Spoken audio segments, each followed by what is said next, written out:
So this is my plan for today. We're already 2 minutes behind. So it's the time here is Central Mountain Time. So we'll start with a meditation on the awareness of the breath, and I really want you to take breaks in between. This is what they've suggested for these practice days. So in your break, it'll only be 10 minutes. Get up, walk around, have something to drink, stretch, stand, move, and write in your journal. So anything that you want to, anything that comes up for you. And you can, of course, I'll have some space at the end for us to share, but not everybody wants to do that. Some people want to just kind of keep it quiet. And so then we'll come back at 20 to 11 and do some 9-round breathing and a meditation called Clarity of the Mind. And I really like the Clarity of the Mind meditation that's introduced in DB1. So I think we'll use that one. Then we'll have another break. And then there'll be a Lam Rim, an analytical meditation on appreciating our human life. And then we will have a little bit of a check-in if you wish. And we dedicate the morning's practice. And then you have a break from 12 until 1:30. And in the afternoon, we'll do a meditation on impermanence, have a break, a meditation on the Buddha, Shakyamuni Buddha. So again, I'll use the one from Venerable Sangye Kadro's How to Meditate. Well, actually, she and Venerable Rabina wrote that book. And then there's a purification meditation. I told our Vajrasattvas that we would do it last. So I've switched the Buddha and the purification around. So this is our schedule for the day. If you want to take a screenshot of it, you can. Otherwise, do you want me to, you took a screenshot? Okay, you can share that in the chat. All right. So Hold there's on, that. give me. Oh, Okay, wait, you want to go back? You want me to go hold back? on. I just am running to find my phone. Who's Or who's it that? could Is be put. that Cynthia? No, That's it's Jennifer. Jennifer. Jennifer, hi. Could it No be worries. Yeah. put up again? Yes, I'm just putting up now. And Shayla's done a screenshot, took a screenshot of it, and she'll share it in the chat. So you can just take Okay, it from sorry there. about that. Thank No, you. no worries. I got it. I got it. Okay, good. All righty. And so then I also just wanted to show you, maybe that's not necessary. Okay. All right. So I'm assuming you guys are enjoying the course, have enjoyed the course. I just think it's the most beautiful course of Discovering Buddhism. It's just such a sweet course. And it really isn't that easy, like DB1 was quite hard. Um, anyway, where are we going?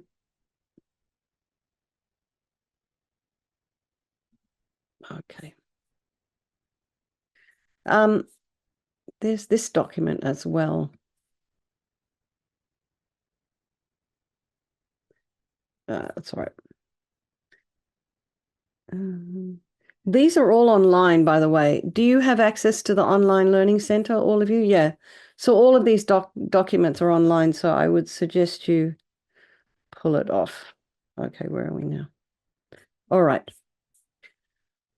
So let's just settle into a nice, comfortable seated posture. Have both feet flat on the ground if you're not sitting in your regular cross-legged position. And I just noticed, Samantha, you've got an injury there.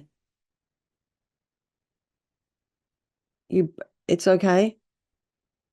Okay. So do you have something resting underneath your elbow? So you might get, oh, you've got a sling on, but if you get tired, put a couple of cushions underneath or something so uh, it helps you get a little bit balanced. Okay.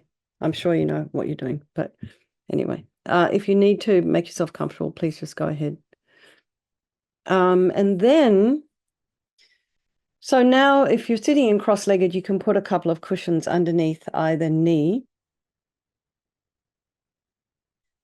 Other than that, if your feet are flat on the ground, try and really feel the sensation of the surface of the floor underneath your feet. And feel the weight of your feet in the floor, whether you're in slippers, whether you're walking around barefooted in socks. So feel the heel of the foot and the side of the foot. Maybe try and feel the big toe mound and the little toe mound.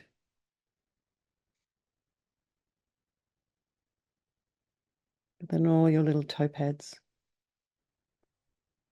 So, we neglect our feet until one day we hurt something. And then all of a sudden we start walking differently, and then the hip, and then the this and the neck, and the kind of goes up the body. So our feet are really important. Have your knees about our hips width apart and be sitting on top of your sits bones. This really helps to keep the pelvis upright. And in addition to that, you can put your sits bones underneath a little cushion or the edge of a cushion, which is what I've done here. That also helps to support you. Now imagine you've got your shoulders are aligned with your hips.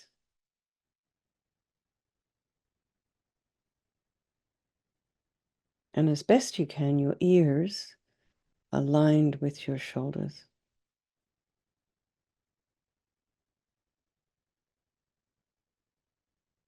And imagine your spine is this beautiful string of pearls of light. It stretches from the base of the spine all the way up through the crown of the head. And just lengthen that spine. Put some space in between the vertebrae.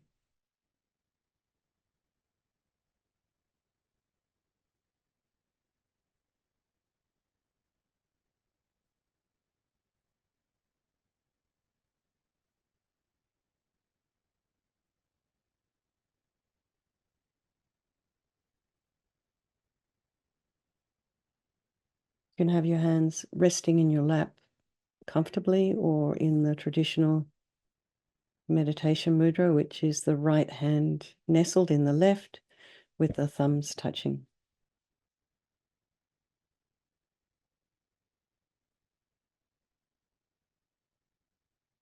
If you have either arm resting on the arms of a chair, that takes a little bit of stress out of the shoulders if you have shoulder issues.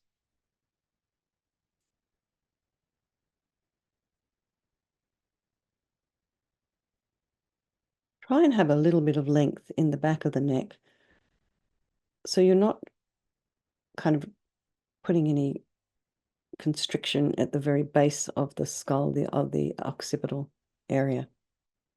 So try and have a little bit of length there, but not too much length, because if your head's tipped too far forward, it just puts a lot of stress and strain on your shoulders, too much weight, and you'll start to feel sleepy and dull. So one benefit of having, a correct alignment, it's not so you can sit straight, and be perfect. It's not about that. It's really giving yourself the best opportunity possible to be able to concentrate and to just sort of sink into your meditation and get in touch with this inner light that we all have, this inner wisdom. So there's these little holes in the side of the vertebrae where all the veins, the blood vessels, the lymph, all the kind of the fluids, the nerves all run through these little holes. And if they're kind of a little bit crooked or out of alignment, it's just a bit more of a roundabout way for the blood and the nerves and all the rest, all the nutrients to get into the brain. So you're giving yourself a little bit of a less of an opportunity. And for the health of our brain, for our cognitive health, a nice aligned spine is, it helps.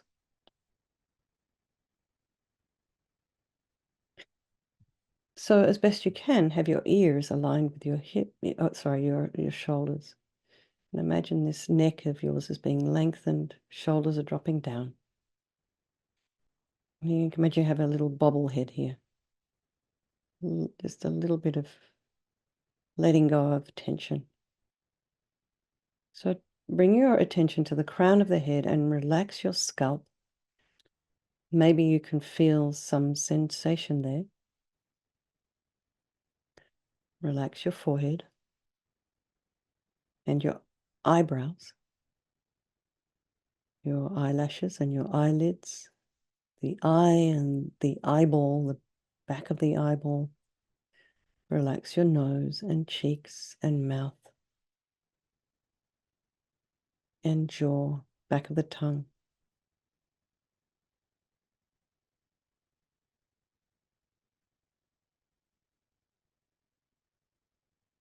Relax the back of the head.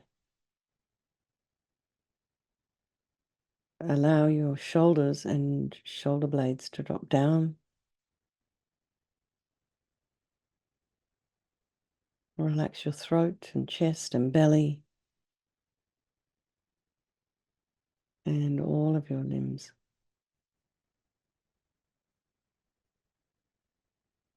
And bring your attention to the breath. We'll come back to the breathing in a moment. But just notice the sensation of the air as you inhale and exhale. It's a little bit cooler as you breathe in, slightly warmer as you exhale. And you may feel a sensation in the base of the nostril, or at the side, or at the tip. And that likely will depend on where you've been trained, the shape of your nose.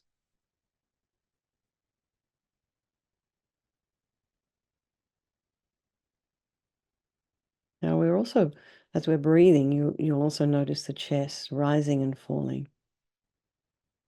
But also be aware that you have this rib cage. It's like 360 degrees, those lungs inside. And as you inhale, diaphragm drops down. And that rib cage expands to the side, to the back, to the front. So imagine you're breathing into the side of your ribs and the back. And then as you inhale, remind yourself to relax your shoulders. So don't breathe in and just raise the shoulders up by the ears. Just allow the shoulders to relax as you inhale, expanding that chest, expanding the thoracic region around the back.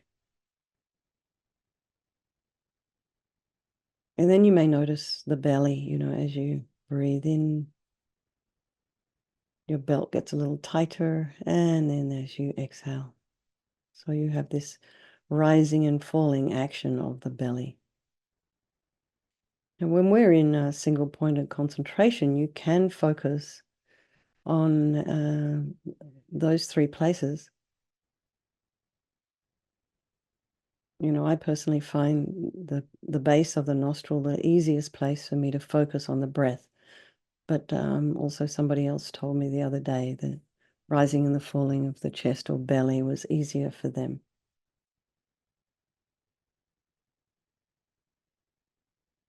Now I want to bring in a little bit of analytical meditation here. Our friends, our enemies, our strangers. It's an equanimity meditation. You'll come to it later on in the course. We do this one every night in Vajrasattva. And it's the first step in developing bodhicitta. So start with bringing all these people in our life that we love to your mind, your friends. Really see their face. Try and connect with them. We really love these people. And then we have all these kind of hundreds and hundreds of strangers all around us every single day. And then we have these people in our life we don't like particularly. Or we push them away, we have aversion.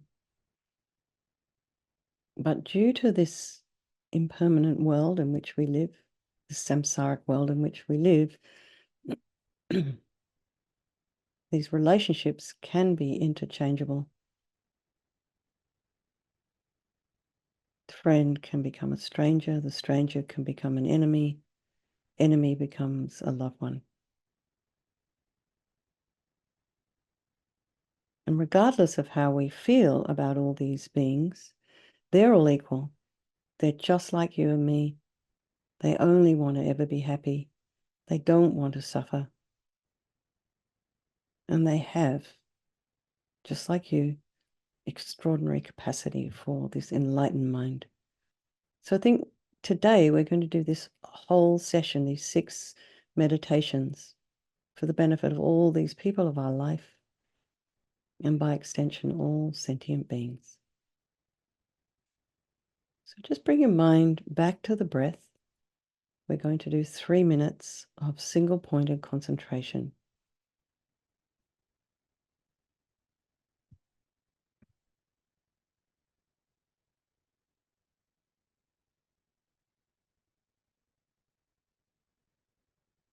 If you notice you're starting to fall asleep, crack your eyes open slightly and allow some light to come in. Have your gaze downwards. Maybe a little bit ahead on the floor in front of you. So that was an example of a distraction. So we have them all the time. And here's a good way to sort of bring ourselves back. So be aware of any sounds in your environment. Just allow those sounds to be there. And you probably have a memory of the feeling of a little bit of shock and, confusion when that person came into the Zoom and started playing the music. So just notice all those feelings, the memory of the sound. It's gone now. Just allow it to settle. And you may have some, apart from actual sounds in your environment, so just allow those sounds to be there. Try not to investigate with the mind.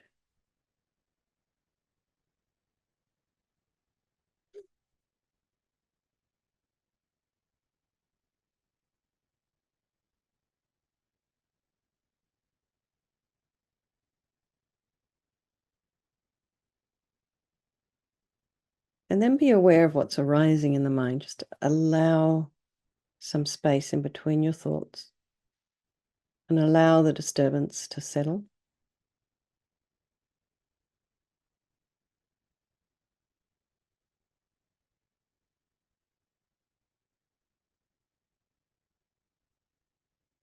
And so when you're looking at the mind, which you're going to be looking at when we're going to start our 3-minute meditation in a minute. When you're looking at your mind, look at it with this an attitude of curiosity and interest. Like you have that relative in your family or that friend who's just absolutely, totally 100% interested in everything you're doing. Not in a kind of creepy way, but in a way of your grandma, and just loving everything that you do and being your kind of ultimate support. Just this person that's just fascinated by, that flower you went and picked yesterday.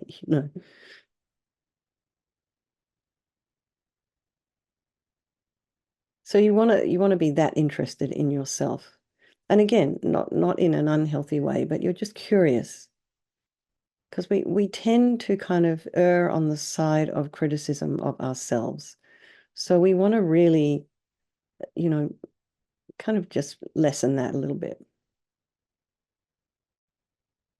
So notice the thoughts as they arise and abide. There's many things you can do with those thoughts. You can say to yourself, okay, so I'm going to stop that conversation. And then it's kind of gone. It's got nowhere to go. It doesn't have any traction. Or you can put some thoughts on a nice white fluffy cloud and let that cloud just float away. So you're observing, you're being objective about what's in the mind.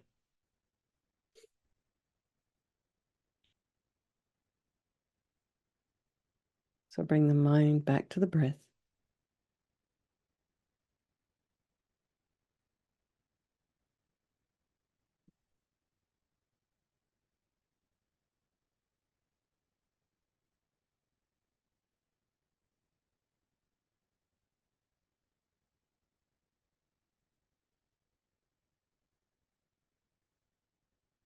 And as over time you will find your mind becomes distracted, or its attention is being called elsewhere, just very gently bring your mind back.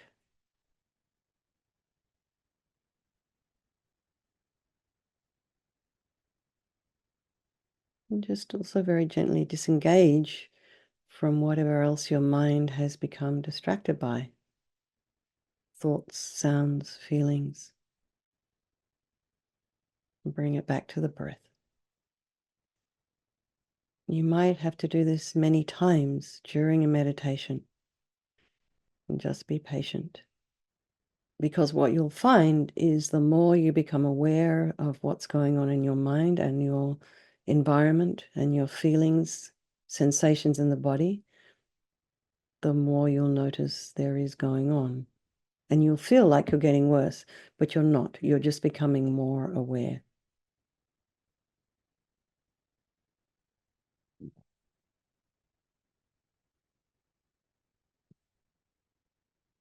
So some people find it helpful to count the breath. So you watch each full breath, each inhalation and exhalation, and count each breath as one. So you'll say to yourself, breathing in, breathing out, one.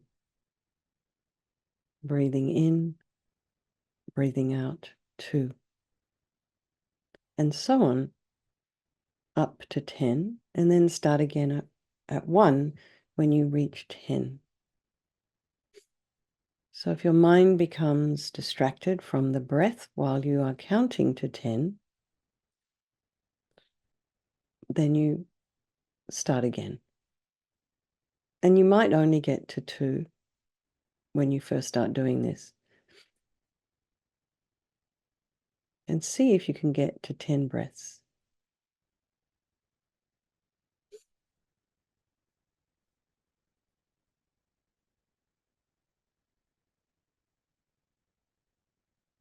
If it's helpful to count, then count.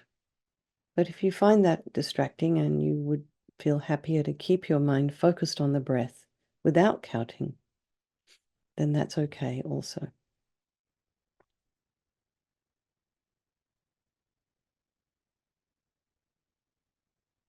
Keep your breathing relaxed, your breathing normal,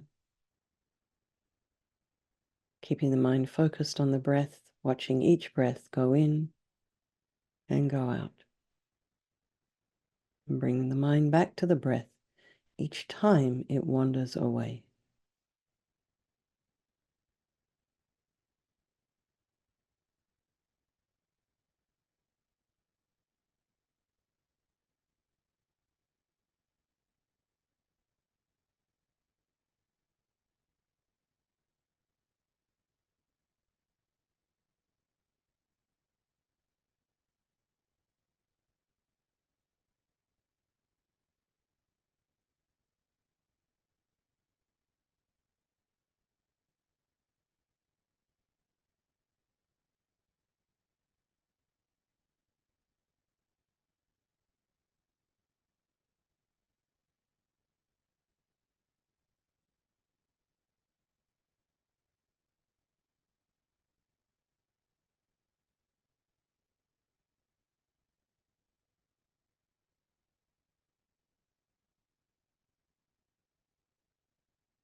Before opening your eyes to conclude this session, just recall any positive thoughts you may have had at the beginning of the meditation.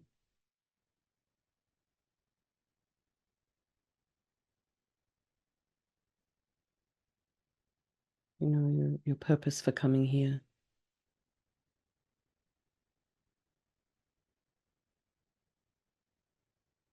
Wanting to do this course, wanting to be a benefit to others. And by doing this meditation, we've created some positive energy, what's called in Buddhism merit. And they would say this is the cause of happiness and the cause of good experiences. It's very good to share this merit with others. So just mentally dedicate all the positive energy or merit to all these people of our life. May it be the cause of greater peace and happiness and benefit to both ourselves and others. So when you feel ready, just open your eyes. You can, if you wish, you can put your cameras on, turn your cameras off, and we'll meet back here at 22 the hour. So don't make phone calls or run around, watch TikTok. Particularly don't read any politics. And we have a very exciting day on Tuesday coming up. So maybe just put that aside for the moment and go outside and get some fresh air if you're able to. And I'll see, or journal and stretch. And I'll see you guys in 8 minutes now. Okay. All right. Thank you.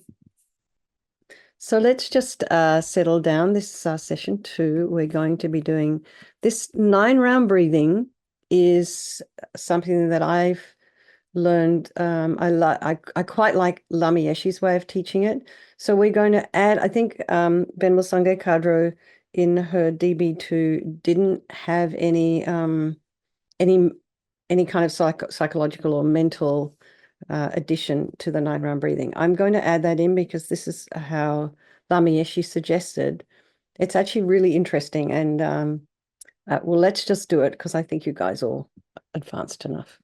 So we start by breathing in. I'm going to be opposite. I'm not going to be mirroring you. I'm going to be opposite to you. So breathe in through your right nostril. Close the back of the left nostril with the back of the right index finger.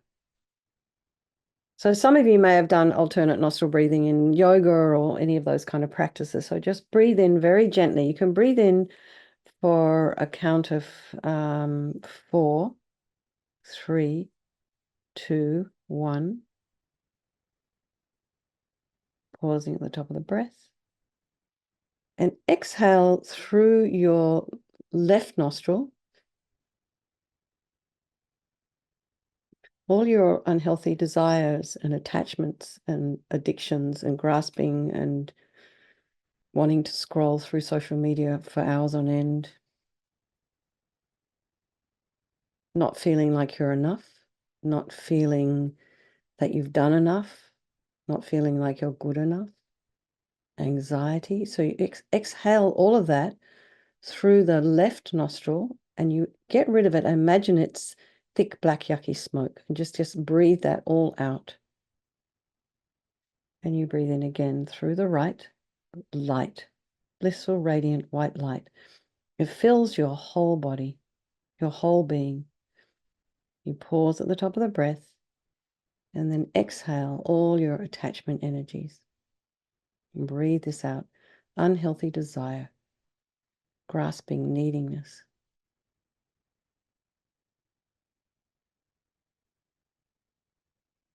And breathe in blissful, radiant white light for a count of 4, 3, 2, 1.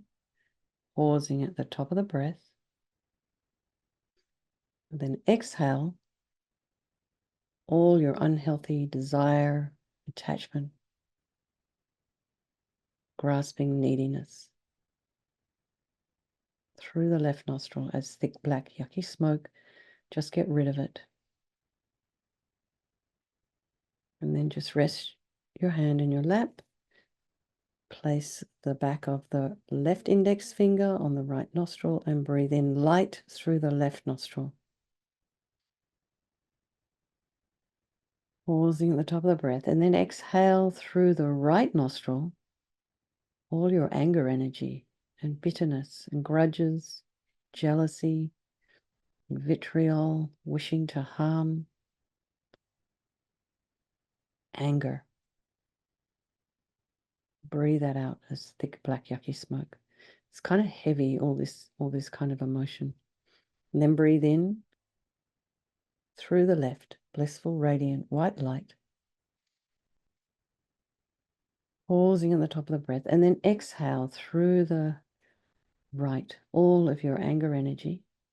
You may have a situation right now that's a little bit hot for you. So you can just imagine that whole situation that's making you angry. Just breathe it out.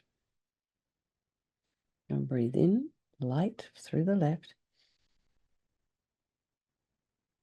And these are gentle breaths, don't hyperventilate. And then breathe out through the right, all your anger energy.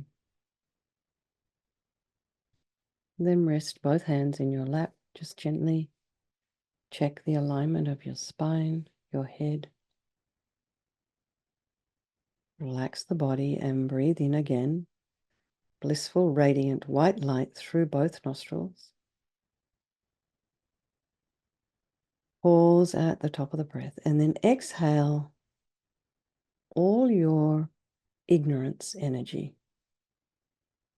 Now, I teach this at the YMCA to a bunch of people who are not necessarily Buddhist. And how I explain emptiness or not knowing the way things truly exist to them is just like we're just wiping the dust off the mirror. Because underneath all that dust is this very clear, wise, compassionate, kind, beautiful mind. Your light is there. So we just need to dust it off a little bit.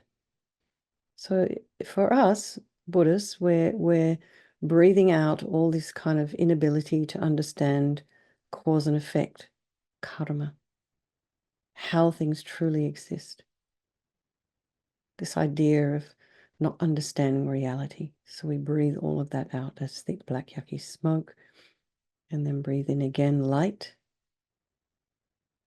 Pausing at the top of the breath, and then exhale all of this kind of ignorance energy. On a conventional level, it could just be just not knowing how to get from A to B without a map.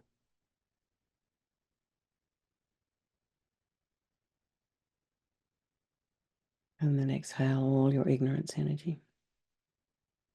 And that's the first set. We do 2 more sets. The next set I'll guide, and then the set after that we can do in our own time. This 9-round breathing normally only takes about 5 minutes when you're doing it on your own. So it's an excellent thing, an excellent tool to have in your toolbox to make yourself grounded, calm yourself, get refocused.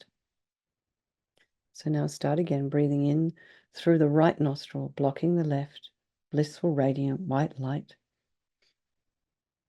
Pause at the top of the breath and then exhale all your unhealthy attachments.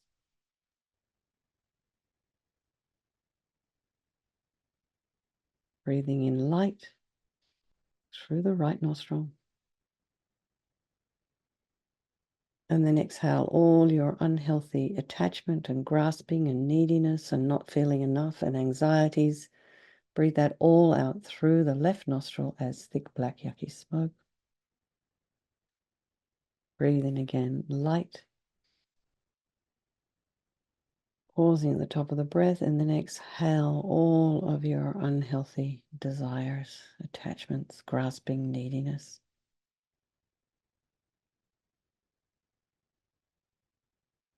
Now breathe in through the left, light. Pausing at the top of the breath, and then exhale all your anger energy through the right as thick black yucky smoke.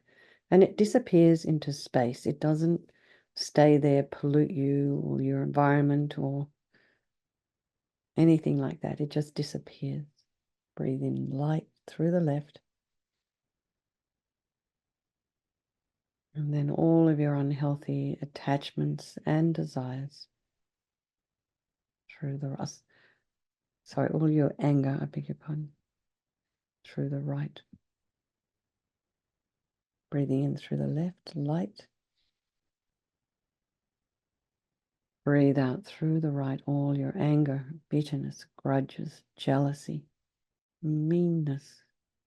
Breathe that out. And one more time, breathe in light. Pause at the top of the breath and then exhale. Anger. And then breathe in through both nostrils. Blissful, radiant, white light. Pause at the top of the breath. Then exhale all your ignorance energy. This thick black yucky smoke. Getting in touch with your own inner wisdom, your own true heart. Breathe in light. Exhale ignorance.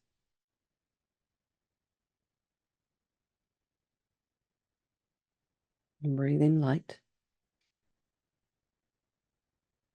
Pause and exhale all your ignorance.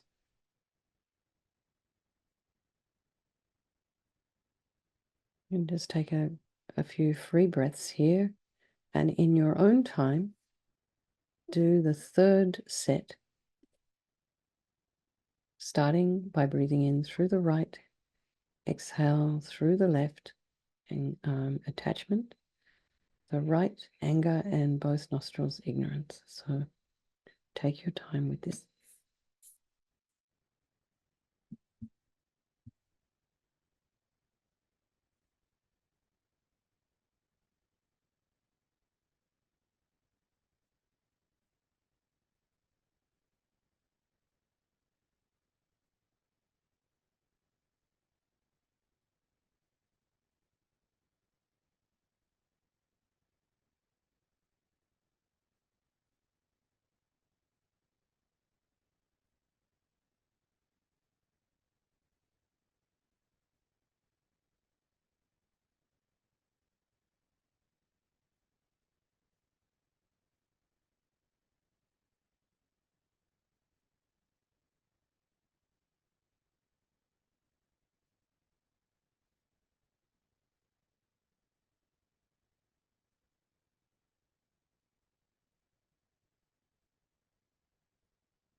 So now continue to breathe normally and renew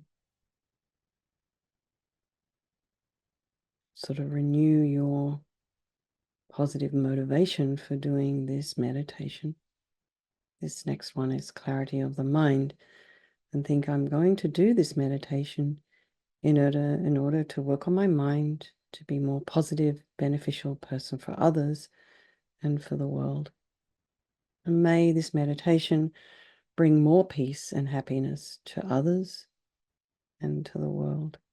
And then just bring your awareness back to your breathing, just being aware of each inhalation and exhalation of breath.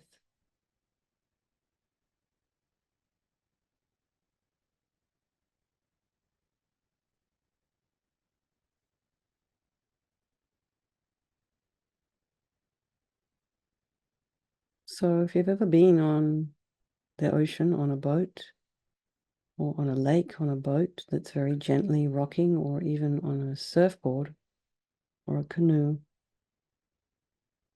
let your attention ride or float on the breath in a similar way you would float on the surface of the ocean, where the gentle waves are coming and going.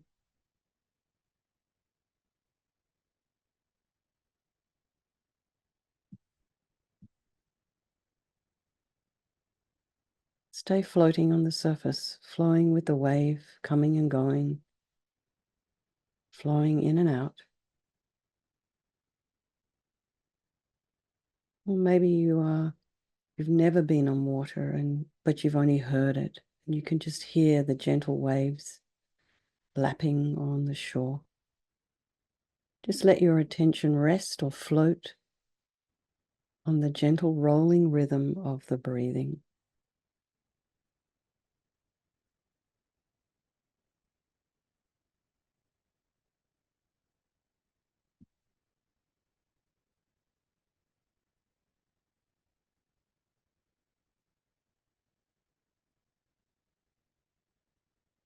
Now move your attention away from the breathing to the mind itself.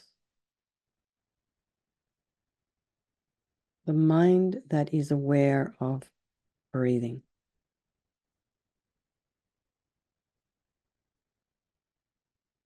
In other words, instead of being aware of the breath, which is the object of your mind, the object of awareness, become aware of the mind itself. The awareness itself, that which is observing the breath, experiencing the breath.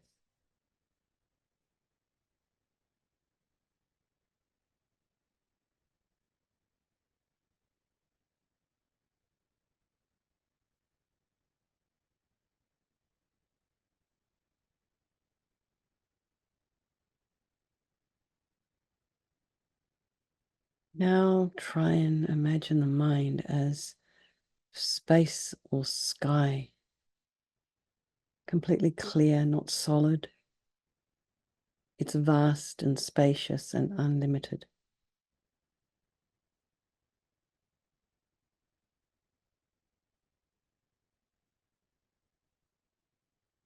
So imagine you're lying on your back looking up at the sky. This is a way to try and get an idea of it. And there's no clouds in the sky, no buildings, no trees, no pollution, no clouds, no airplanes, drones, helicopters.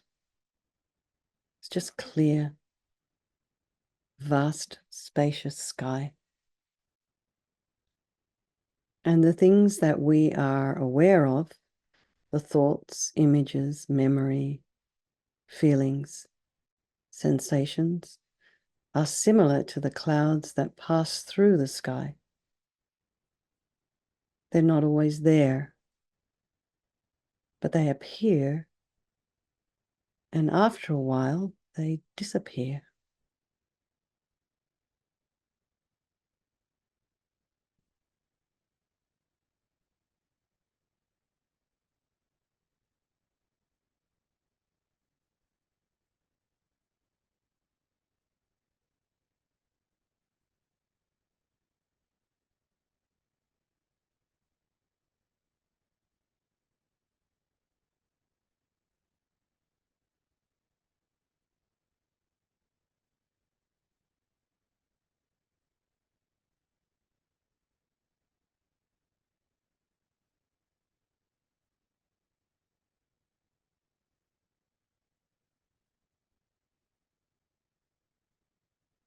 If there are thoughts appearing in your mind while you are sitting here doing this meditation,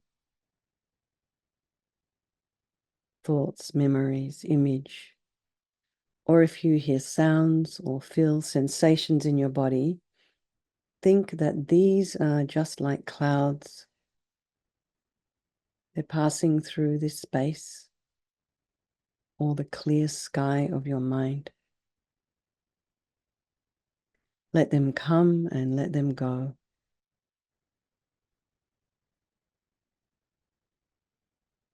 Realize that they're only a moment in time. They're not solid.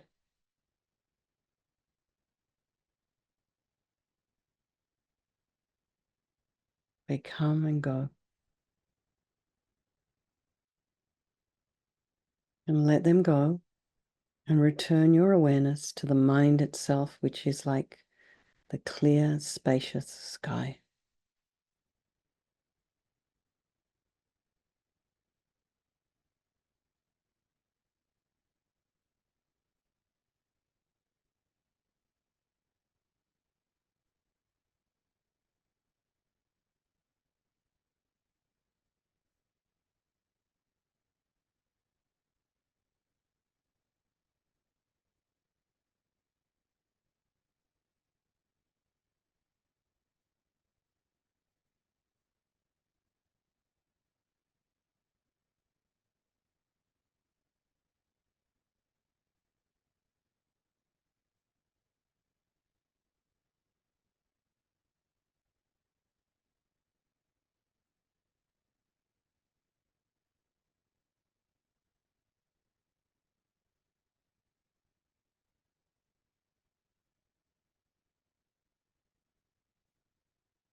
See if you can sense an identification with this clear space-like nature of the mind.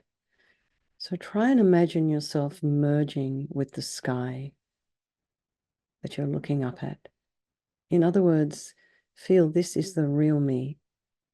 This is my real nature. This is who I really am. This space-like sky, free, clear, wise, rather than identifying ourselves with these temporary clouds of thoughts and emotions that pass through your mind.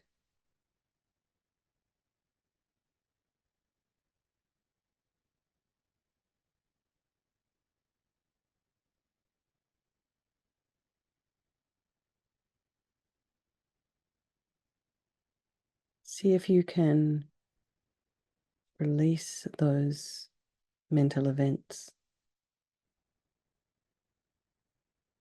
See them as temporary, changeable, impermanent.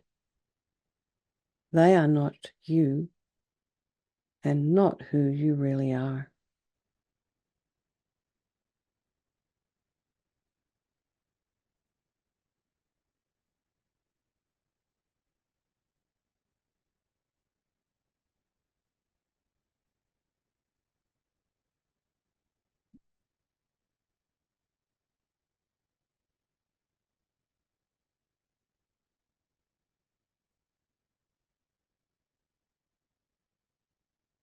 So rather than identifying yourself with these temporary clouds of thoughts and emotions that pass through your consciousness, let them go. Just, you can even say to yourself the word release. And instead, identify with this beautiful, clear, space-like nature of your mind, your awareness, so that you are the sky, not the clouds.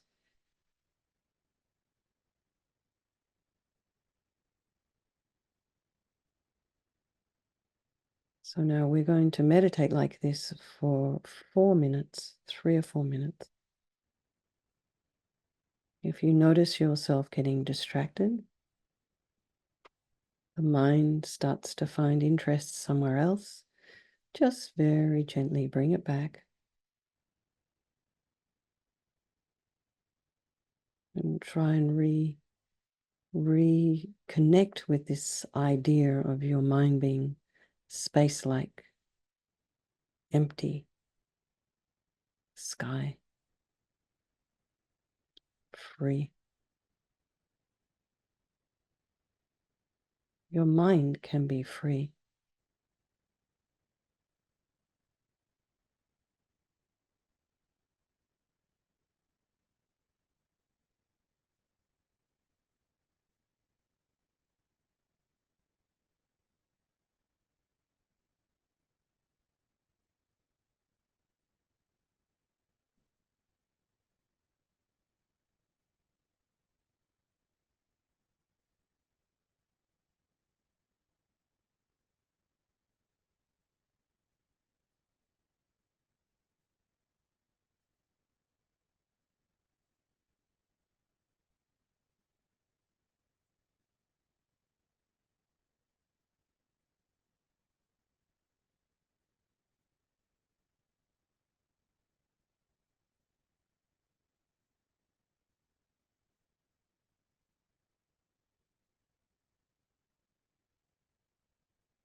Before you open your eyes, just mentally dedicate the merit or positive energy that you've created doing this meditation. May this meditation be beneficial for others, bringing greater peace and happiness and benefit.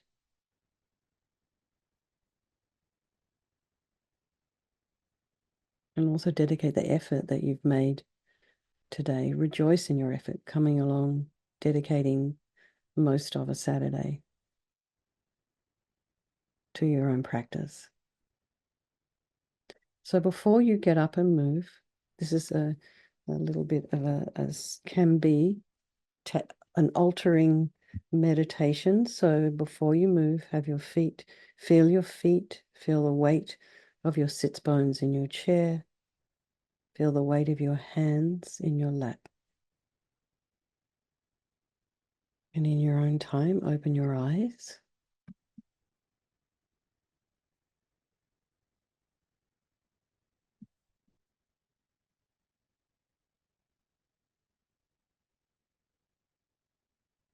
And we'll have another 10-minute break. So again, in this time, journal anything that you are experiencing, write down any questions. We can come to those and the break before lunch. If anybody has anything they want to share, we can share that after the next session. Okay, everyone. So have a nice break. I will see you at 20 past the hour. Okay. Hi, everyone. Welcome back.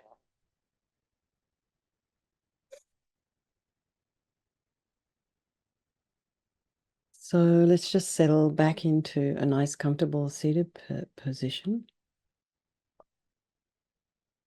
Align your body and just relax.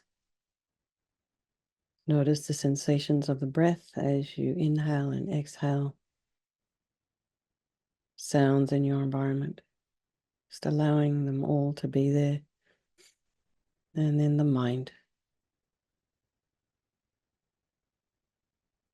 Just notice that spacious mind of yours. Realizing that all the thoughts, the projections, the conceptions, they're just all temporary, like clouds in the sky.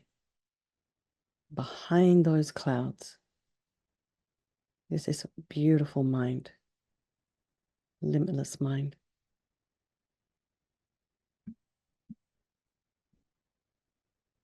So this meditation is an analytical meditation.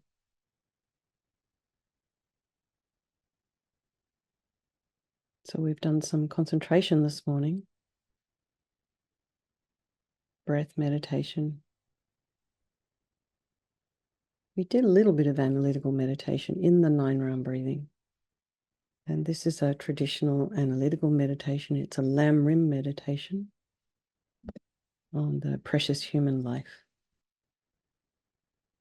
And it's particularly useful as an antidote to negative states of mind, such as feeling depressed or helpless. So rather than focusing on the, sometimes it's like, oh, my place is too small, I've got no space, but it's quiet and dark at night. There's no light pollution. So we're focusing on the positive. And, gives us a little bit of insight into this unique potential to achieve true happiness and satisfaction. And once you understand this, you start to develop a joy and enthusiasm for life. Once you understand that you have the key to fulfill your own potential, it's not going to happen from anyone else.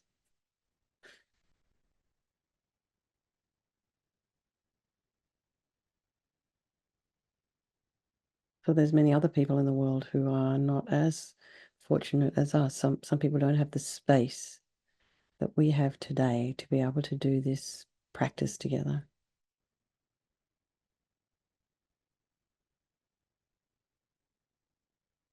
And that one person that did have the karma to come in, all they wanted to do was disrupt. So, here's where we start to bring in this idea of not wanting people to suffer and to take an active concern in, just the world around us.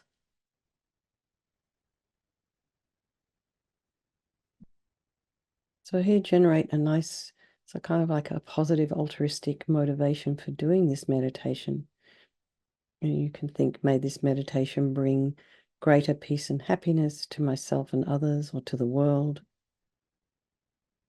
May this meditation bring me closer to fulfilling my true potential. Or even giving me some inkling into my own light. Sometimes we forget that we have this light within us. So sometimes meditations like this can help us remind ourselves that, yes, your candle is fully alight.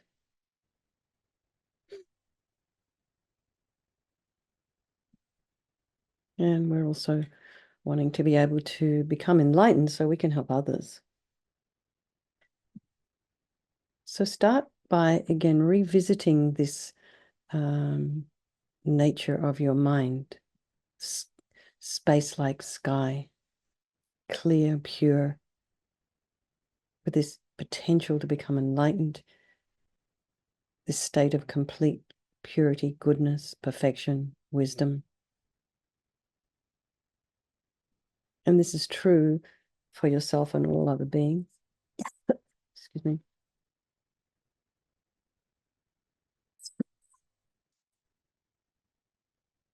You can think, for example, the nature of every being's mind is clear like space, vast and unlimited. Our negative thoughts and emotions are not permanent, fixed parts of the mind, but are transient like clouds.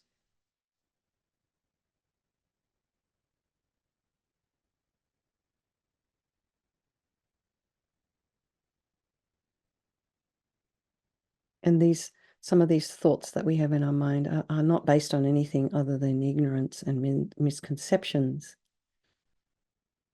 because that's not really reality. It can be cleared away,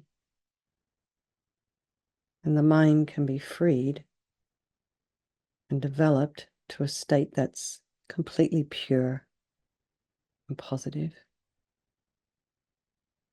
So if you do have difficulty with this idea of the mind having the potential to become enlightened, think of all the positive qualities you have. Just list them. Intelligence, loving kindness, compassion, generosity, courage. Or maybe put an image of yourself in front of you and just list all of those positive qualities in you, or some of the things that other people say about you.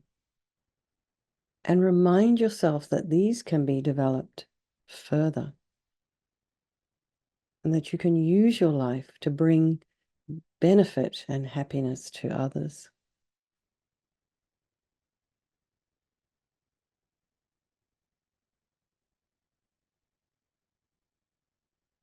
So spend just a minute or so contemplating this idea and try and get a sense of inspiration and joy about the potential that lies within you. Right now, we're in this period of Diwali, this celebration of light. I don't know if you've ever been in India or Nepal during this period, but the whole place is lit up. Excuse me. And there's all these beautiful, like mandalas on people's doorsteps, inviting in prosperity, wealth, good fortune. And they make the mandalas out of colored sand or rice or flowers. They draw on chalk. It's a time of celebration. So this is all within you, this joy, this light.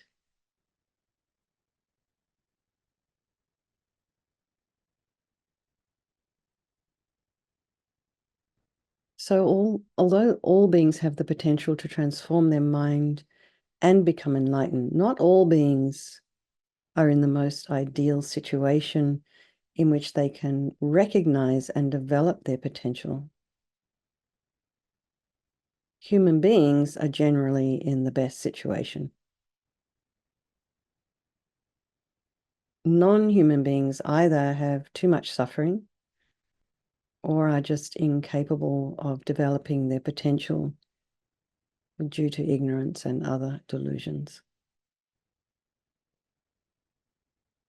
So imagine what it would be like to be an animal, for example. Animals in the wild have no one to care for them when they experience hunger, thirst, heat, cold, sickness, injuries, and they're in almost constant fear for their lives.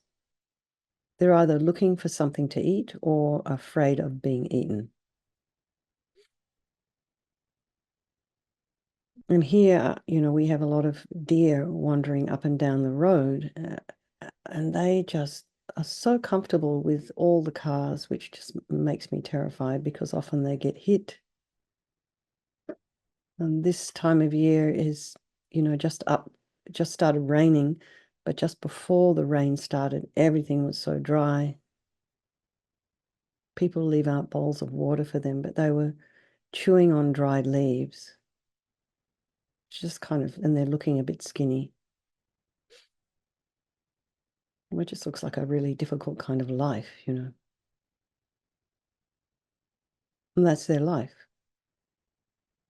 Living in the forest, walking up and down the road, eating dry leaves, waiting for some green leaves to come and some water to flow in the creeks to try and avoid getting hit. And not only are the deer up here, but they're also wandering all over the road down in the town.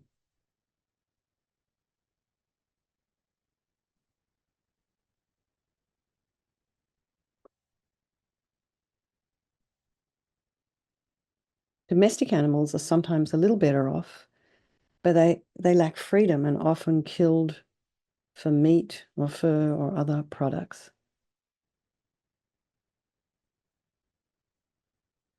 And you know, your little, you know, your pet that you have that, you know, we think might be enlightened, but their minds are crazy inside.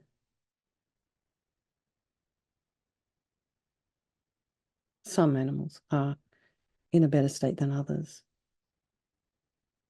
And all animals, even the most intelligent, have completely limited mental capacities, and they're unable to develop themselves intellectually or spiritually.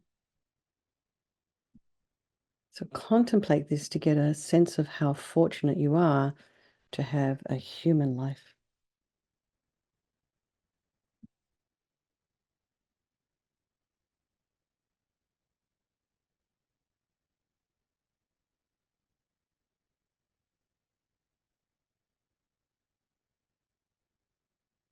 And not all human beings have the right conditions to recognize and develop their own potential. So imagine being a beggar, a street person. Oh, it's now, I think you have to call them unhoused.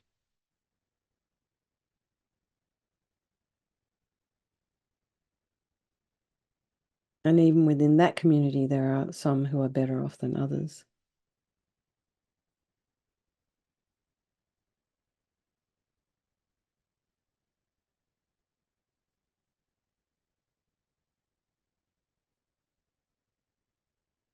Today I was driving,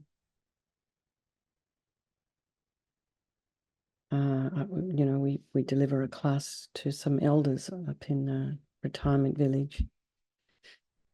And I was driving there and there was somebody, it must have been about, I don't know, midday, 12:30, sleeping in a sleeping bag on the side of the road.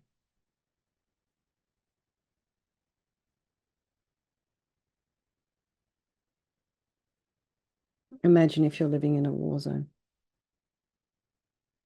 Most of your time and energy would be spent simply trying to keep yourself and your family alive, and you'd have little or no time to think of anything else, such as, you know, sitting quietly and doing some spiritual practice. And some of our, you know, I was working for many years for Liberation Prison Project with Venerable Rabina. And one time I went out to a prison and I was going out for, you know, fairly regularly for a while. And this group of prisoners would come, and there was one young man who just looked like he was sleeping.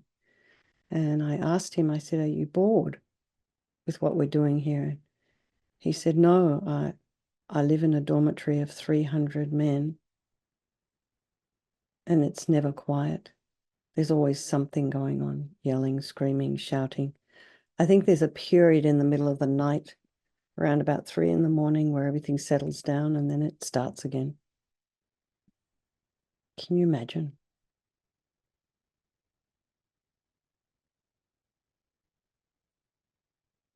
So imagine if you have a mental disability or an illness.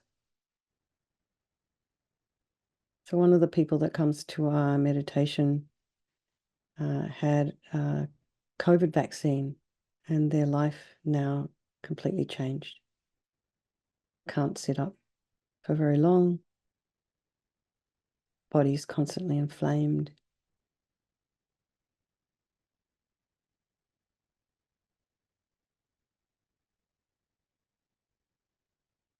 And it makes it difficult to practice when you're not feeling very healthy.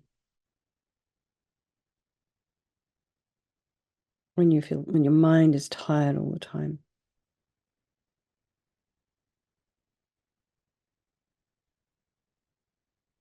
If you have a severe mental disability, it's very difficult to understand the teachings on the mind's potential and how to develop it. Or having a physical condition that's causing you pain, discomfort, makes it a little more difficult to learn, to practice. So you have a bit more obstacles to get through. And some people don't even have access to spiritual teachings that explain the mind's potential and how to develop it.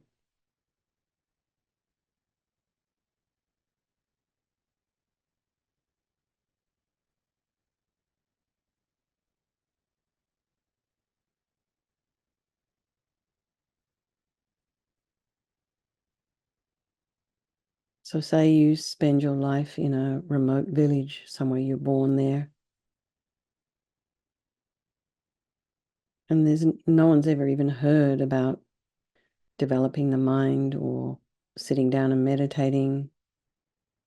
There's no talk of enlightenment. There's no talk of, these negative thoughts are temporary, and what's really in your mind is this pure, clear, space-like sky. Your mind can be free. There's no opportunity to learn how to attain enlightenment.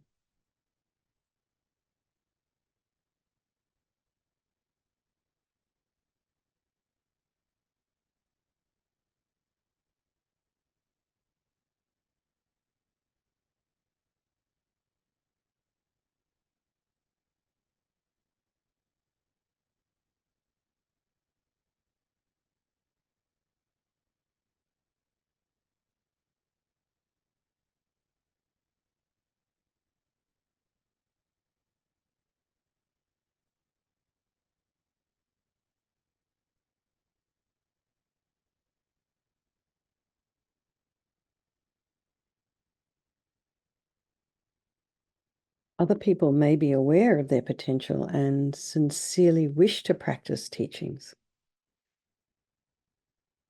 and how to develop their mind, but they're prevented from doing so by others.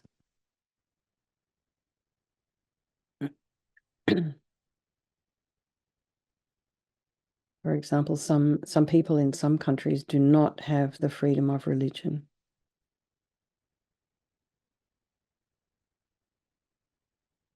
So, there are some people in countries like China or Turkey who are developing, Buddhist centers in secret, or they're just not being very, open about it. Because it's not really considered okay. And in some places, it's illegal.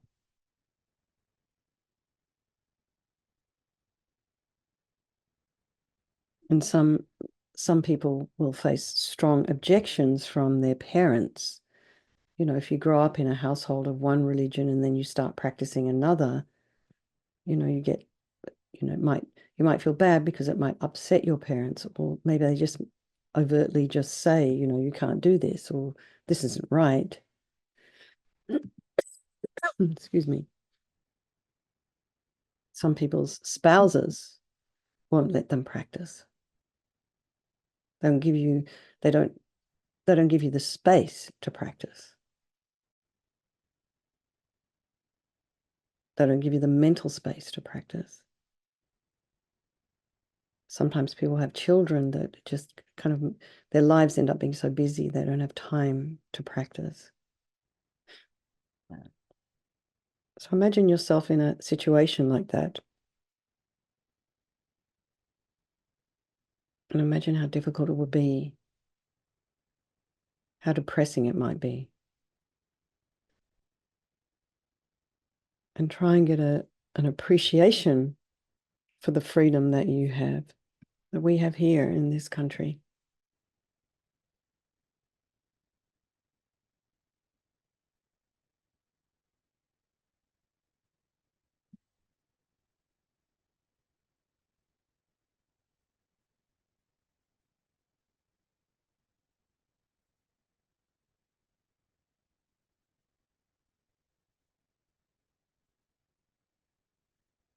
And there are many people who are physically and mentally healthy, materially well off. They're in a free country where they can freely learn, have the opportunity to learn spiritual teachings, but they're just not interested. Their interests are in maybe accumulating possessions, property.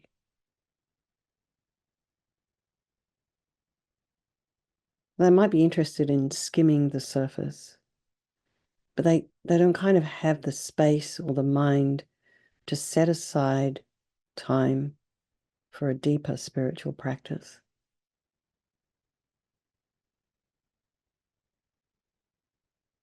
There are many distractions, like if you have a large property and lots of investments, you have the same amount of headaches. You have to take care of these things.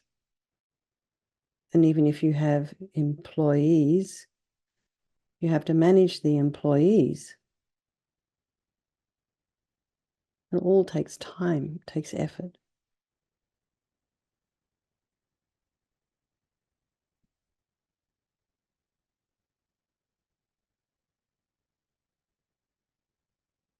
Some people are just interested in having fun, using their money to go out and have parties or go on trips here, there, and everywhere. And these are all wonderful things to do. But comes a point. You can't take these things with you when you die. It's like a dream that vanishes as soon as we wake up. Only their mind is going to continue on to the next life. You'll be bringing all your baggage with you.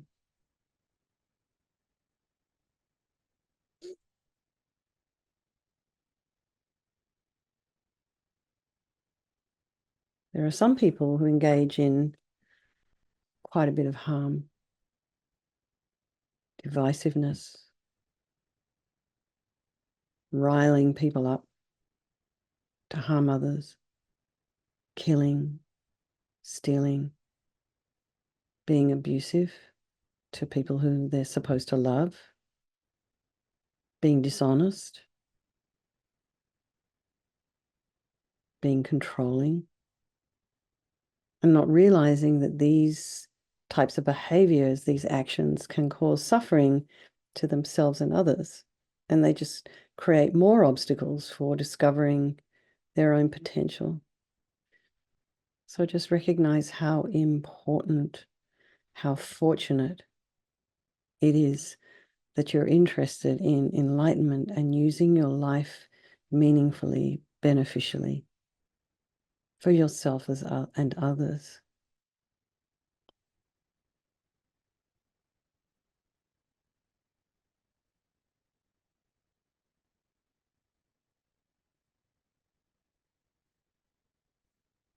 So now bring to mind all the positive qualities and advantages you have. Some have more than others.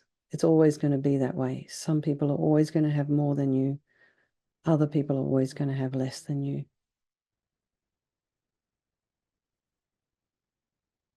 So you're a human being with an intelligent mind, a loving heart, and a body that you can use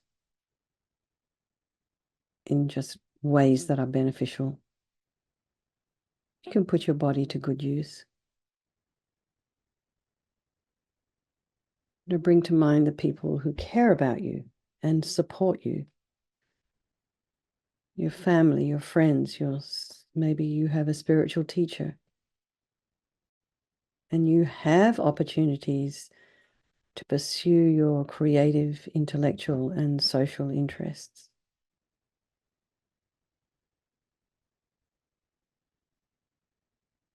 You enjoy a good standard of living.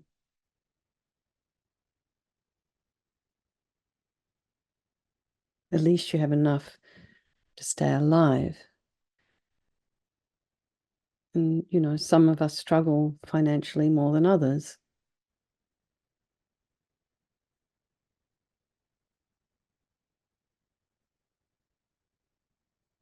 And most of all, you have the opportunity and the potential, because of all these other benefits, freedom, support, etc.,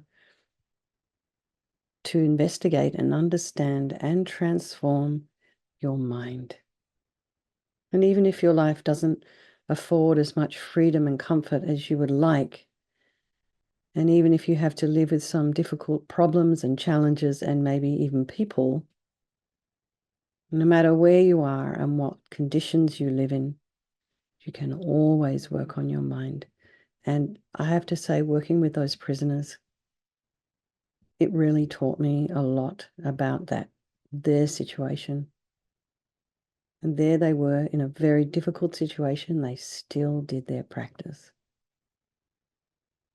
It was kind of humbling.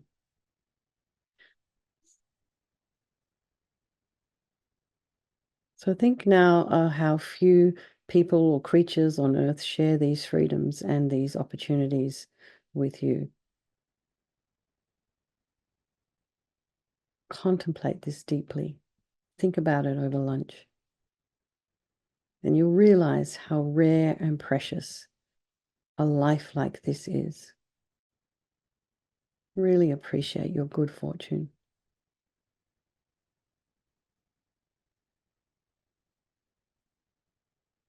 That you have fresh air and clean water available to you.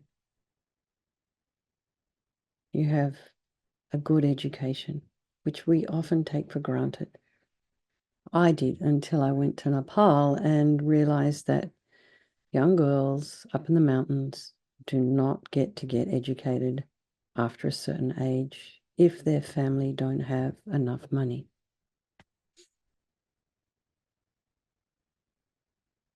If they're lucky, they'll get up to maybe year 6 or 7.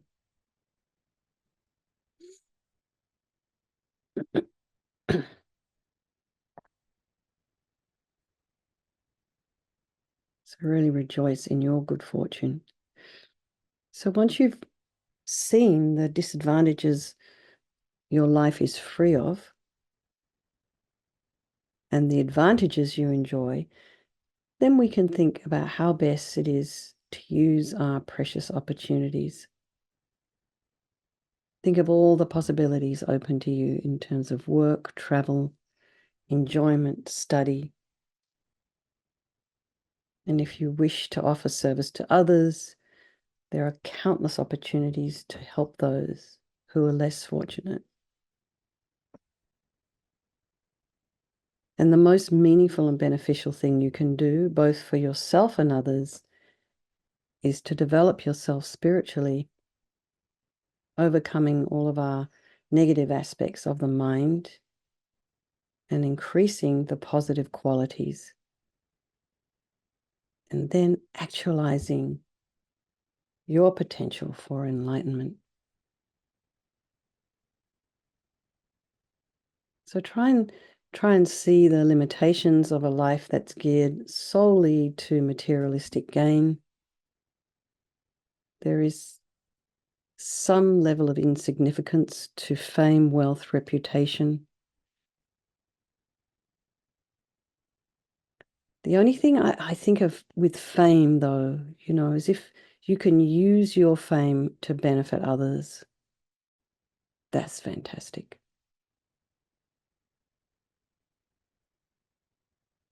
But if you're not using it for anything other than just being famous and getting money, compared to this goal of developing the mind, it seems kind of small and insignificant.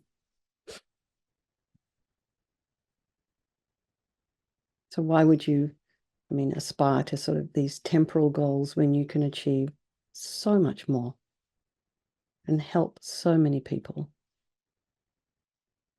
So feel, just before we close, a sense of joy and appreciation for the wonderful situation you have.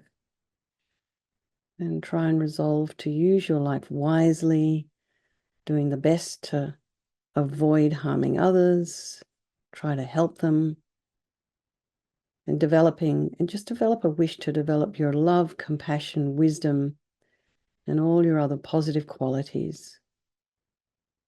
So you'll be able to actualize your own highest potential. So let's just dedicate all the energy and the inspiration you've gained from doing this meditation, any insights that you may have had, to the ultimate happiness of all sentient beings. So now we have come to the end of the first half of Discovering Buddhism. So does anyone have anything they want to share? We've got like 8 minutes before lunch. Anything coming up? Any questions? No? Come on, you DB people. You must have something. No? It's okay. So now Beth is in the United Kingdom, which makes it quite late. So Beth, I wanted to let you know we're having a break for, is it an hour and a half? Where's my schedule? Which is probably going to take you to the middle of the night, but you're very welcome to join us, to come back. Where's our schedule? You can see the schedule up there. That's based on mountain time. So we're coming back, in an hour and a half. Okay, everybody.